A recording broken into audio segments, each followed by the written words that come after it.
I'll never forget the way my son looked at me on his 21st birthday, eyes cold, his smile tight like he was forcing it. The room was full of his friends, laughter bouncing against the walls, balloons hanging in the air. But when it was just us for a moment, he leaned in close and whispered words that pierced deeper than any knife. "Dad, instead of a gift, I want you to disappear from my life." I froze, holding the little box I had wrapped with shaking hands. Inside of it, the watch I'd saved for months to buy. He didn't even look at it. He just looked at me like I was the burden that ruined his party, the shadow he was ashamed of. For a second, I thought he was joking. But then he stood, raised his glass in front of his friends, and announced, "I've only got one birthday wish this year, that my old man finally learns to stay out of my life." The laughter that followed wasn't mine. My chest burned, but I stayed silent. I walked out of that house without saying another word, and as the door closed behind me, I swore to myself he had no idea what he had just unleashed. When people look at me now, they see an old man with tired eyes and hands scarred from years of hard labor. But what they don't see are the nights I stayed awake just to make sure my boy had a full stomach. I wasn't born into wealth, not even close. My childhood was a string of hand-me-downs and empty cupboards, and I swore to myself that my son would never feel that same gnawing hunger I grew up with. His mother left when he was barely 5, said she was too young to be tied down, too restless to live a life of bills and diapers, and in one cruel afternoon she walked out the door without even glancing back. I remember holding my son that night, his little body shaking against mine, and I whispered into his hair, "Don't worry, son. I've got you. I'll always have you." From that moment on, he was my whole world. I worked 2 jobs, sometimes 3. By day I was a mechanic, grease covering my clothes and oil staining my hands, and by night I scrubbed floors in an office building, the smell of bleach stinging my nose until dawn. There were mornings I barely had 2 hours of sleep before I had to wake him, get him ready for school, pack a lunch that was nothing more than a peanut butter sandwich and an apple, but I made sure he never went without. My own dinners were often stale bread dipped in broth, but if he asked for ice cream, I'd scrape together the coins. I wore the same coat for over a decade, patched at the elbows, zipper broken, because every winter I chose a new jacket for him instead. I remember the first time he asked me for a baseball glove. My heart sank, knowing how little was in my wallet, but I picked up an extra shift cleaning toilets and bought him the cheapest glove I could find. When I gave it to him, his eyes lit up like it was made of gold. That look, that joy, was my fuel. I would sit on the sidelines of every game, dirty boots still on my feet from work, clapping and cheering like he was in the major leagues. I was the loudest parent there, not because I wanted attention, but because I wanted him to know he mattered. There were nights when bills piled up, when the landlord threatened eviction, when the electricity was cut off, and we ate dinner by candlelight. I pretended it was an adventure, told him stories about pirates and shipwrecks, so he'd laugh instead of cry. I'll never forget the time he asked, "Dad, why don't you ever eat the last piece of chicken?" And I smiled, lying through my teeth. "Because I'm full, buddy. You need it more than me." The truth was, I was starving, but the sound of him chewing happily was worth more than any meal I could have. Every Christmas, I built our tree from scraps, branches nailed together, ornaments made out of paper and string. He never knew the difference. He would wake up beaming, racing to open the 1 or 2 presents I'd managed to afford. His smile made the cheap wrapping paper feel like treasure. Birthdays were harder. I couldn't always buy what the other kids had, but I made him cakes out of flour and sugar, baked in a broken oven that barely worked. He'd blow out the candles and hug me, saying, "Best dad ever." And in those moments, all the exhaustion, all the loneliness, it disappeared. Because yes, I was lonely.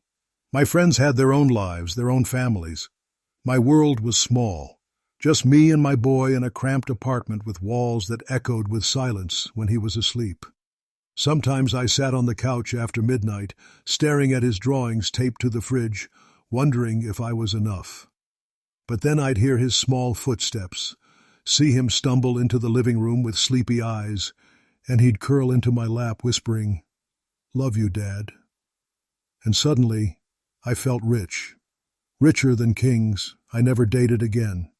Never remarried. People told me I should find someone, that a man wasn't meant to raise a child alone, but I ignored them. My son was my purpose, my anchor. Every decision I made was for him. When he wanted to join the school trip to Washington, D.C., I skipped paying my own medical bill so he could go. When he begged for a guitar in high school, I sold my old truck, the only thing I had of value, to buy it. I told myself, one day he'll understand. One day he'll see everything I gave up so he could have more. Through the years, I swallowed every insult from bosses, endured every ache in my bones, just so he could grow up never doubting that he was loved. My hands grew rougher, my back weaker, but I didn't mind. I believed my sacrifices were building him a future. I thought I was giving him wings to fly. What I didn't know then, what I couldn't have imagined, was that the very boy I had given my whole world to would grow into a man who would look me in the eye and tell me to disappear. It started at the birthday party, with his whisper in my ear like a blade. Instead of a gift, I want you to disappear. I stood there, holding a little box with a watch inside, the one I'd saved months for. He didn't even look at it. He stepped away, raised his glass, and said loudly, "This year, I'm cutting dead weight." His friends laughed like it was a joke. I said, mild, because that's what you do when you're being gutted in public. My heart thudded against my ribs, asking, "Is this real?" I told myself he was drunk, showing off, saying things he didn't mean. I left quietly, the box still in my pocket, like a secret I was ashamed of. The next morning I texted, "Proud of you. Let me know if you need anything." 3 dots appeared, then nothing. Hours later, I got one sentence, "Stop coming around." I read it 5 times, trying to find the son I raised between those words. I called him. It rang once, then went straight to voicemail. I told myself it was a bad signal, a busy day, a misunderstanding. Shock wrapped around me like ice. 2 days later, I went to his apartment with groceries. I heard laughter through the door, music, clinking glasses. I knocked. A woman's voice, his girlfriend, said, "If it's him, don't." He opened the door just enough to block my view. "Dad, we talked about this," he said, not moving aside. "We didn't," I answered softly. "You texted me like I'm a bill collector." He sighed like I was exhausting. "You embarrass me," he said. "You don't fit here." My fingers tightened around the grocery bag until the plastic bit my skin. "I brought your favorites," I managed, lifting the bag. He looked back at his girlfriend, who smirked. "We're good," he said, and started to close the door. I put my hand against it. "Son?" He pushed harder. "Don't make a scene." The door clicked shut, and I stood there staring at the peephole, waiting for it to blink. Sadness seeped in, heavy and slow. I walked home with the groceries, cooked alone, and left his plate untouched on the table, out of habit. That night, I found the watch box on my dresser. I opened it and whispered, "It's still yours." I slept sitting up, because lying down felt like falling. Weeks passed, and little cruelties piled up. I learned he had changed my contact name in his phone to Maintenance. A mutual friend showed me a story he posted, "Cutting off toxicity, new era." There were fire emojis and clapping hands under it. They didn't know they were applauding a son tearing out the heart that raised him. I told myself he was trying to grow up, to make distance, to be strong. Disbelief tried to save me from the truth. Then came the money. I saw a statement with charges I didn't recognize. Designer shoes. A bottle of whiskey that cost more than my week's wages. He'd used the emergency card I kept for him, the one I hoped he'd never need. I called. "Hey," I said, keeping my voice steady. "Did you use my card?" He groaned. "Why, Dave?" "Well, you act like it's yours. You owe me, old man." "Owe you?" I repeated, the word dry in my mouth. "For being a bad father," he said casually, like he was discussing the weather. I swallowed hard. "I was there every day." He laughed, short and cold. "Not the way I needed." I didn't argue. I hung up, and the quiet after the call was a kind of humiliation no crowd could match. Next, he asked me to co-sign a refinance to clean things up. He sent the papers with a sticky note. "Sign fast. Don't slow me down. No please, no thank you. Just expectation, like I existed to sign away pieces of myself." I stared at the line that said guarantor and thought of every lunch I skipped for him. I didn't sign. He texted, "Unbelievable. You're useless." Anger flickered, small and nervous, like a flame afraid of wind. One night I saw him through a restaurant window, dressed in a suit I knew he didn't pay for. He looked right at me and lifted his glass in a mock toast. His mouth formed the word, pathetic. The laughter at the table seemed to echo through the glass and land on me. I took a step back, then another, until the sidewalk felt like it was giving way. I leaned against a cold brick wall and breathed like I'd forgotten how.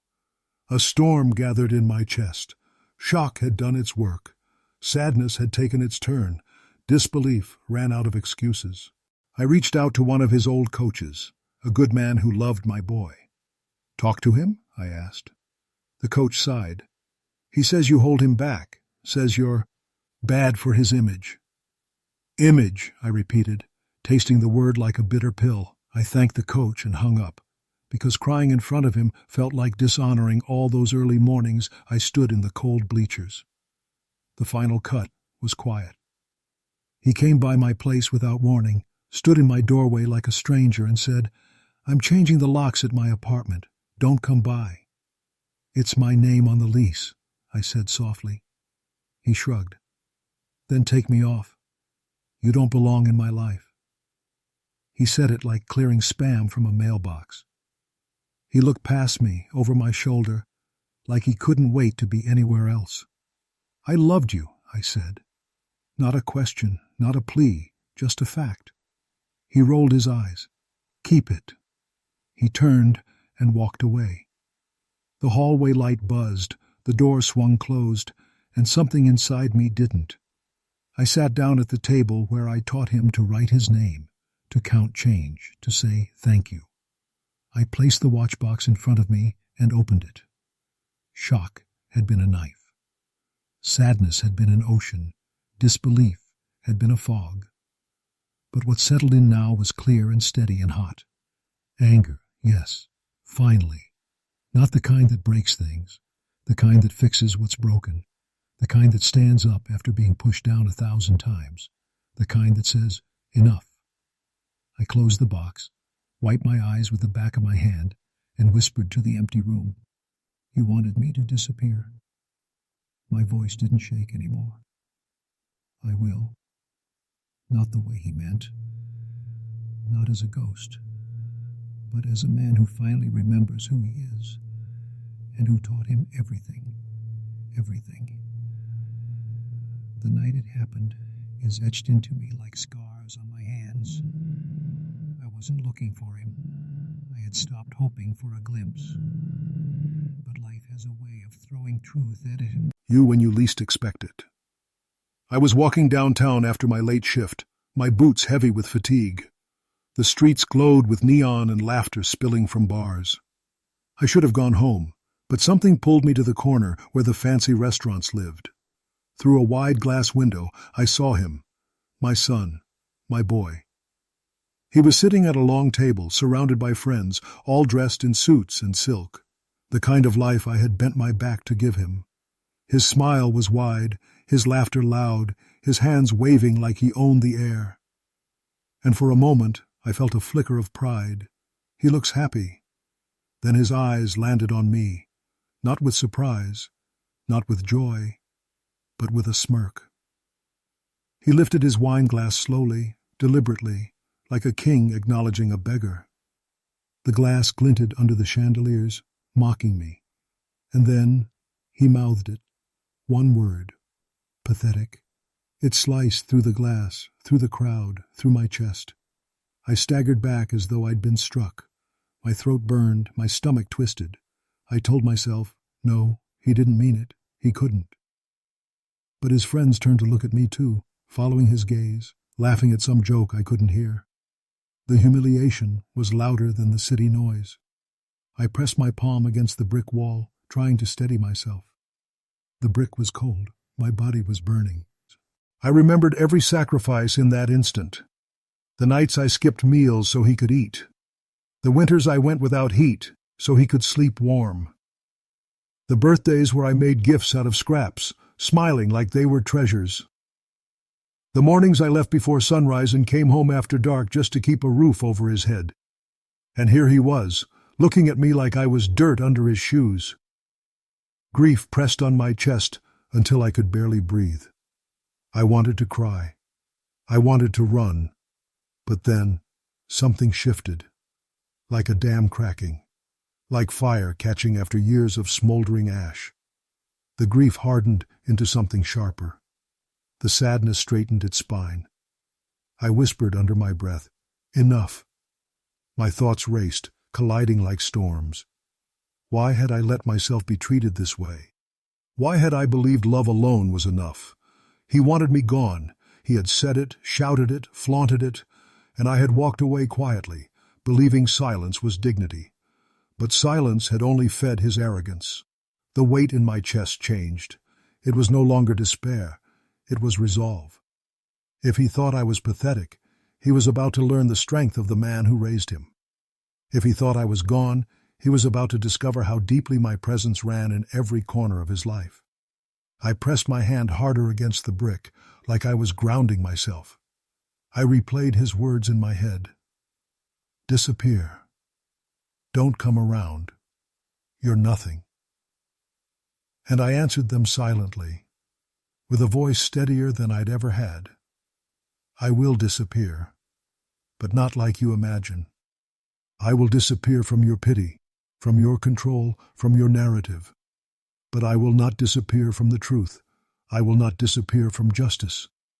And I will not disappear from the reckoning you've earned. Standing there, outside that glittering restaurant, I felt years of exhaustion burn away. For the first time in a long time, I wasn't a broken father begging for scraps of affection.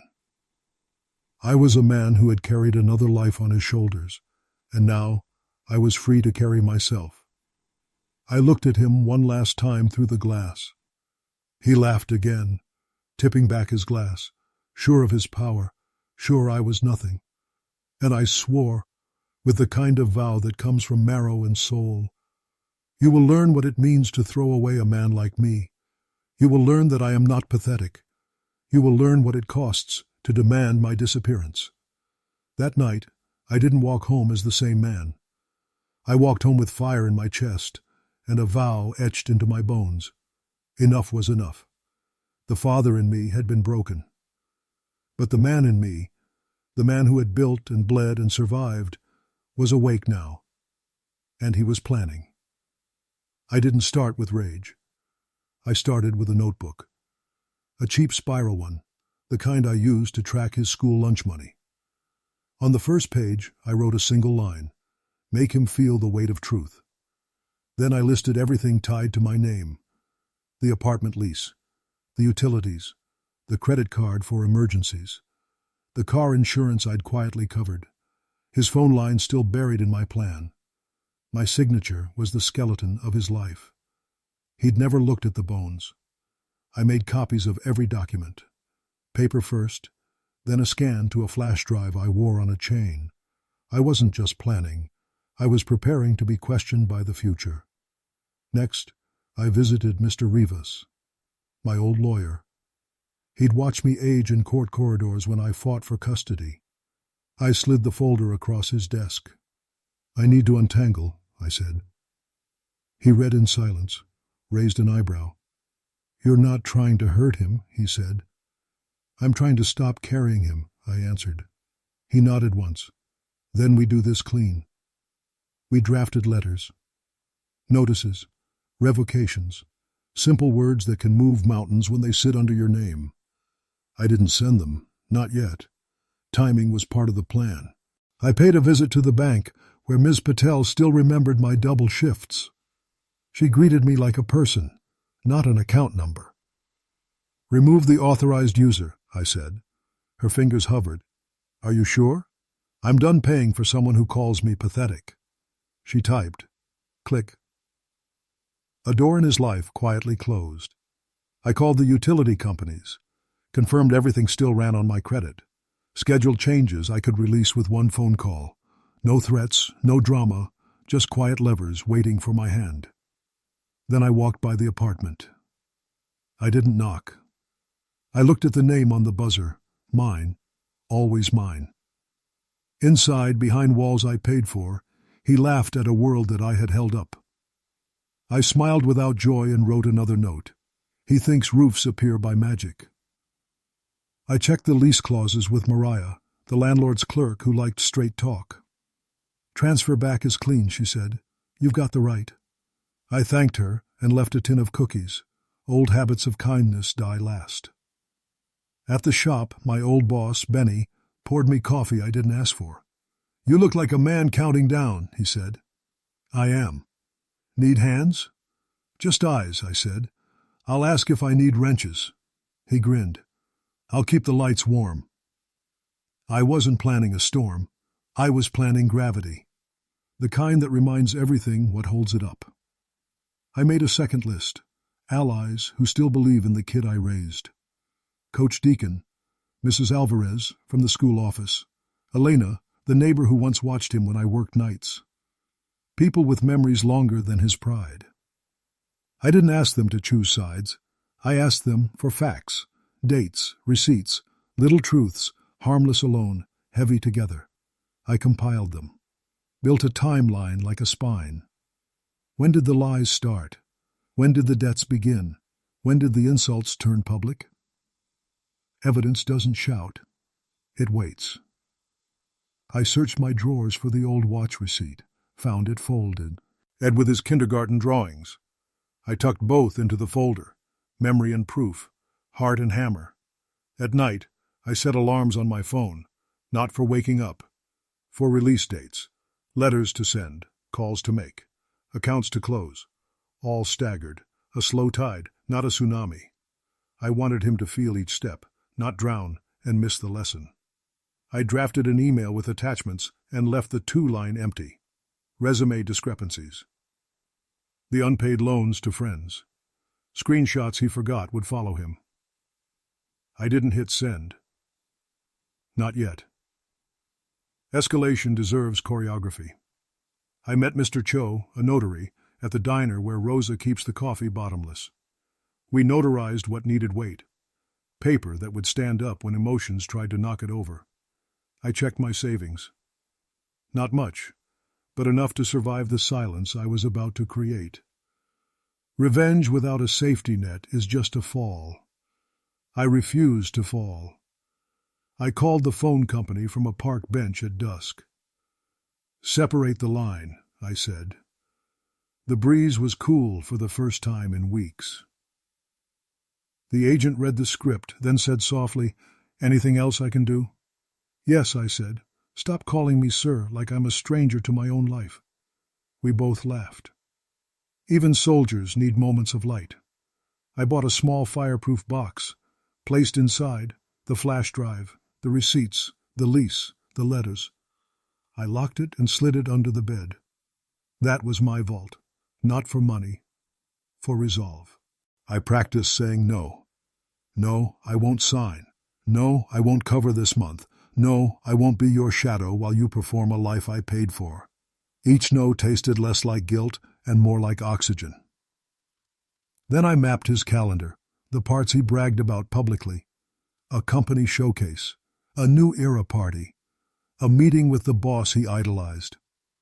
Events where mirrors become magnifying glasses, places where truth lands loud. I visited Maya, an HR lead I once fixed a flat tire for in the rain.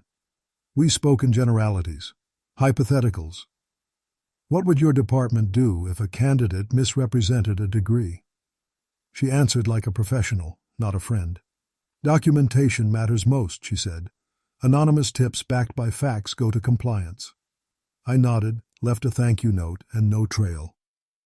I walked past the tow yard where Kenny worked, the man who taught my son to parallel park. He waved. Still driving straight? As straight as a man planning curves, I said. He laughed, didn't ask for more, and that was why he was on my list. People who don't pry keep secrets with less effort. Every step I took, I asked myself a question. Is this about hurting him or teaching him? If it tasted like vengeance only, I set it aside. If it tasted like consequence, I kept it. Revenge without a lesson is just noise. I wanted silence to do the talking. I prepared letters to his debtors, the friends he'd used as stepping stones. Not to shame him, to settle what had my name attached. I folded each letter slowly, like tucking a child into bed. Careful, final. I arranged a meeting with Mariah to discuss the lease transfer date. We chose a day with meaning he wouldn't see coming. I marked it on my calendar with a small dot. No words. Dots are enough when you know the constellation. I changed the beneficiary on an account he didn't know existed. Not to punish, to protect the part of my life that still belonged to me. The plan wasn't just about removing him from my shoulders. It was about standing tall without him there. I rehearsed what I'd say if he called. Nothing cruel. Nothing dramatic. Just, son, I'm doing exactly what you asked. I'm disappearing from your bills, from your lies, from the parts of your life built on my back. Then I'd hang up. Every plan needs its final line. I scheduled one email to myself. Subject, remember why. Inside, a single paragraph about late nights, empty plates, and little hands holding mine. If I ever felt weak, I'd read it. Resolve needs reminders. Finally, I stood in the doorway of the apartment that still wore my name, listened to the muffled bass of his music, felt the weight of the keys in my palm. I curled my fingers around them and put them back in my pocket. Not yet. A good plan breathes. I walked home slowly, every streetlight a metronome for patience. Behind me, a life I built kept shining for a son who thought electricity was love. Ahead of me, a series of quiet switches waited. When I reached my door, I wrote the last line in the notebook. When the first domino falls, make sure he can see the hand that's no longer there to catch them. And then I closed the book. Not the plan, the man. Because the next part wouldn't be written in ink. It would be written in consequences. I set my alarms. I set my jaw, and I set the stage. Let him wonder what I was really planning. Let him laugh a little longer. Soon he'd learn the difference between a father's silence and a father's decision. Soon he'd learn what disappear actually costs.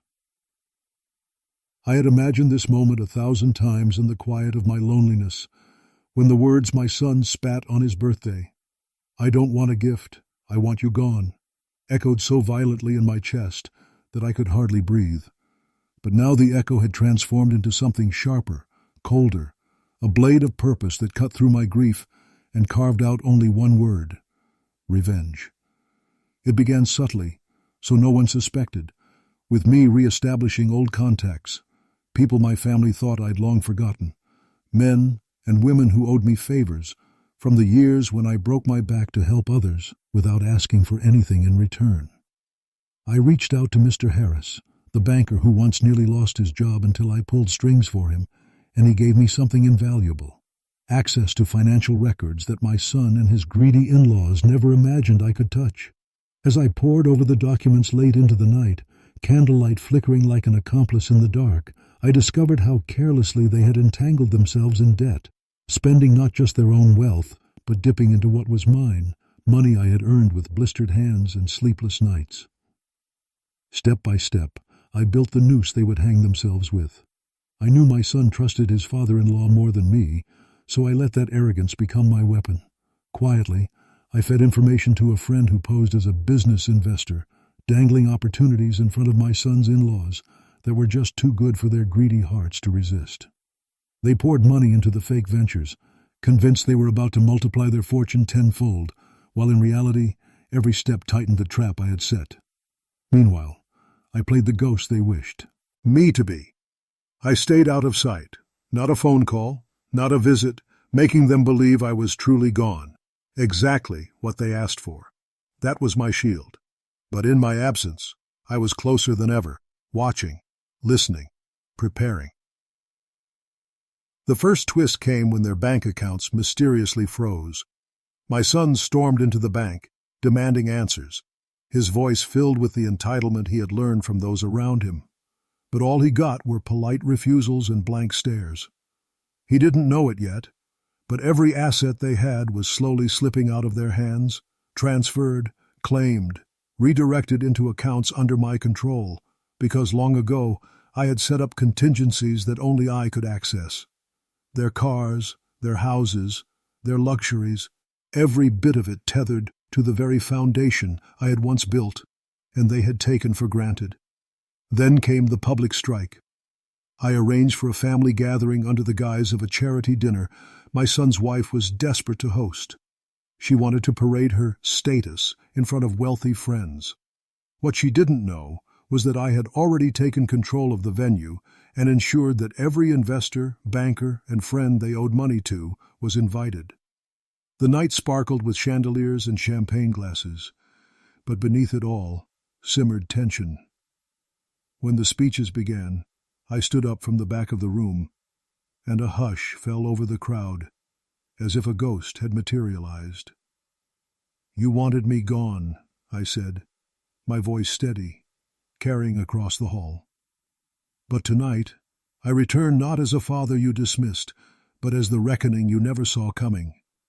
Gasps erupted, whispers cutting through the silence. My son's face drained of color, his wife's smile cracked like glass. I laid out everything in brutal detail, the financial fraud, the debts, the betrayals, all projected on a screen for every guest to see, proof carefully gathered and arranged. The same son who once told me I was worthless was now the centerpiece of humiliation, every lie exposed under the brightest lights. His father-in-law tried to interrupt, sweating and stammering, but I had allies among the crowd, investors who now realized they had been swindled by this family. Their voices joined mine, demanding answers, demanding justice. The walls closed in on them. But my revenge didn't stop at exposure. I had already ensured legal consequences were waiting. As the final slide flashed on the screen, documents signed by them, fraudulent deals traced back to their names, two men in suits entered the room, officers. They walked straight to my son's father-in-law and clamped cuffs on his wrists. My son staggered back, shouting, "This isn't fair! You can't do this!" But his words were hollow, desperate. Everyone saw them for what they were now, not a proud family but thieves, liars, parasites who had tried to erase the one person who gave them everything. The final twist was personal. I approached my son, looked him in the eye as he trembled before the crowd, and whispered just loud enough for everyone nearby to hear, "You wanted me gone. But now it's you who has nothing." His eyes filled with tears, but I felt no pity. That moment wasn't cruelty, it was justice. And as I walked away from the chaos, leaving them in ruins, I realized the sweetest part of revenge wasn't just their downfall. It was reclaiming my dignity, proving that the man they cast aside still had power, still had worth, and would never again be silenced.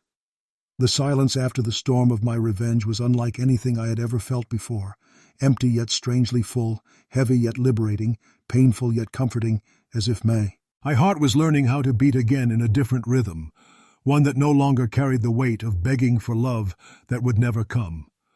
And as I sat alone in my modest home, the same one I had rebuilt brick by brick after walking away from them. I thought about all the years I had poured myself into being the kind of father, the kind of man who gave everything without asking for anything in return, only to be discarded like an old coat when I no longer served their comfort. And for a moment, the ache of betrayal threatened to drown me again. But then I remembered the look on my son's face, the one he wore when he realized the father he thought was weak, forgotten and finished, was the same man who could bring his world crashing down with the truth he tried to bury, and that memory gave me a strange kind of peace. I didn't dance in joy or laugh in triumph after it all came crashing down on them. No, revenge isn't about laughter, it's about balance, about watching the scales tip back where they belong. And though it hurt me deeply to see my son fall, to hear the cracks in his voice when people he once admired turned their backs on him, I knew it wasn't me who put him there. It was his own arrogance, his own cruelty, his own choice to cast me aside. And I simply let the world see him for who he truly was. Some nights I lie awake remembering the little boy he once was, the boy who used to climb into my lap and fall asleep on my chest, the boy who ran to me when he scraped his knees, the boy who thought I was invincible. And I wonder if that boy is gone forever, or if some part of him still lingers under the shell of the man he became. And that's the hardest part. The mourning, not of my son's downfall, but of the son I once knew who disappeared long before he asked me to disappear. Yet in spite of the grief, there is freedom now. I am no longer chained to the endless cycle of giving and being trampled, no longer silenced at my own table, no longer invisible in the home I built.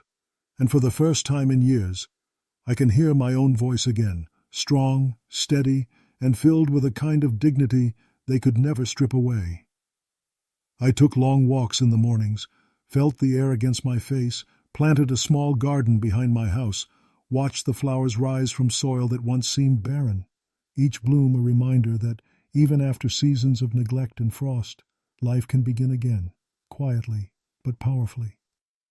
People in town began to see me differently too, not as the pitiful man who had been cast aside, but as someone who stood tall, who reclaimed his worth, who showed that even the deepest betrayal could not bury a man who refuses to stay down. And slowly I realized that revenge hadn't just been about making them pay. It had been about giving myself permission to live without apology. My son never came to me with an apology, at least not yet. Perhaps he never will, and perhaps if he did, I wouldn't know what to say, because forgiveness is not something you hand out like candy at a fair. It's something earned, something fought for, and until he learns the value of what he destroyed, my heart cannot bridge that gap. Still, I don't live in bitterness. I live in clarity. I understand now that love without respect is poison, that sacrifice without recognition only breeds entitlement, and that sometimes the greatest act of love you can give yourself is to walk away, even from your own flesh and blood, when they no longer honor you. So when people ask me if I regret what I did, if I regret exposing him so fully, so mercilessly, I tell them this: I regret that it ever had to come to that. I regret that my son chose cruelty over kindness. I regret that my love was met with mockery. But I do not regret showing the world that no one, not even a father desperate to be loved, deserves to be treated like a shadow in his own story. And the moral? It's simple, yet heavy. Family is not defined by blood alone, but by respect, loyalty, and the willingness to stand beside each other when life is at its hardest. And if those closest to you betray you, if they strip away your dignity and treat your existence as disposable, you must remember that you are not powerless, that your worth does not shrink just because they fail to see it, and that sometimes the most powerful revenge is reclaiming the life they thought they had stolen. As I look ahead now, I no longer chase the love of those who discarded me. I cherish the love I give myself, the peace I fought for, and the strength I discovered in the ashes of my heartbreak. And if there's one thing I want anyone listening to take away, it is this: never let anyone, not even your own blood, convince you that you are unworthy of being seen, respected, and loved, because your life, your dignity, and your peace are gifts no one has the right to take.